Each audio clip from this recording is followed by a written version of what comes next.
Est-ce qu'on peut faire une config toute blanche à 800 €? Est-ce que c'est possible? Est-ce que c'est du mythe? Sauf les gens, c'est Manusine. Aujourd'hui, on va rentrer dans le vif du sujet avec une config à 800 €. Évidemment, je vous donnerai la réponse à la fin de la vidéo. Est-ce qu'on peut la faire en blanc? Est-ce que c'est possible ou pas? Donc voilà, on commence direct avec une grosse baisse de prix. Le Ryzen 5600 qui passe à 96 € seulement, franchement. Pas mal du tout, un gros processeur pour ce prix-là. Meilleur que le 5500, meilleur que le 3600, il est trop fort. Donc on le retrouve sur Amazon comme d'hab. La RTX 4060 en blanc, la version Twin Edge que j'ai pris. Bon oui, de toute façon c'est la meilleure carte à 300 €, hein, peu importe ce que les gens vont dire. Cette carte est juste trop forte pour 300 € et en dessous. Hein. Évidemment, bon là elle coûte 310, c'est parce qu'elle est en blanc. C'est parce qu'elle est en blanc et ça rentre dans le budget. Donc elle est vraiment pas mal du tout. On la retrouve sur gros bill. Hein. Donc elle est assez stylée, aussi blanche que la neige, pas mal du tout. La ASRock B550M Pro 4, tout simplement parce que j'ai eu beaucoup de mal à trouver une carte mère, même avec un peu de blanc à ce prix-là. Donc celle-ci, elle fait l'affaire. 110 € avec les frais de livraison inclus. Pas mal du tout. Bon, il y a beaucoup de blanc là-dessus, mais de toute façon, enfin beaucoup de noir, pardon. Mais vous allez le recouvrir, par exemple, avec la carte graphique, avec la RAM qu'on va voir justement, les Lexar Thor. J'ai mis 32 Go cette fois-ci, hein, 77 €.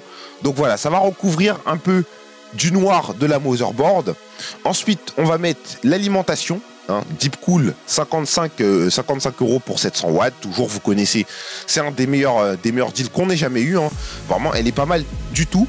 Vous avez Thermalright Assassin King SE version blanc, ARGB aussi, donc voilà, il va aussi recouvrir une partie de la motherboard.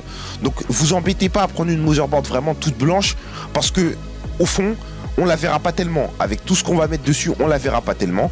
Et c'est tant mieux, hein, le peu de blanc qu'elle a, ça suffit largement. 22 € et il refroidit extrêmement bien le 5600. Le Nox Extreme Humeur Vision en version blanc pour le boîtier. Donc lui, c'est en version Aquarium. 50 €, version ATX, mini ATX, micro ATX. Il prend quasiment tous les formats de cartes, sauf les EATX, hein, évidemment. Mais pour 50 €, on va pas lui en vouloir. Donc c'est un boîtier où il faudra passer l'aération au-dessus, derrière, et derrière, hein, voilà, nulle part ailleurs.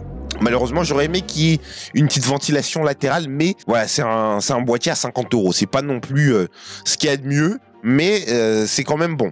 Donc voilà, et enfin, on finit avec le Silicon Power UD 90 de 1 Tera, le meilleur SSD pour 67 €, hein, franchement, des grosses vitesses, mieux que le SN580, mieux que le Kingston NV2, lui, il arrive en force, et c'est bien que Silicon Power nous propose enfin des SSD, il le faisait déjà avant, mais là, c'est extrême, évidemment.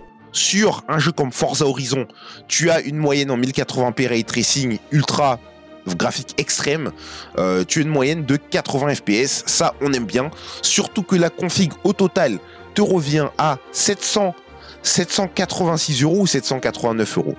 C'est 786 € tout pile. Donc oui, je sais, ça fait un peu beaucoup de sites à aller dessus, etc. Mais c'est un coup à prendre.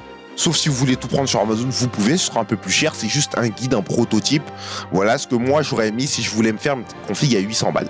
Donc en tout cas, vous êtes au courant, vous savez un petit peu quel produit choisir. Donc évidemment, à ce prix-là, pas de full white, évidemment. Ça coule de sens, le full white c'est beaucoup trop cher, ça coûte beaucoup trop.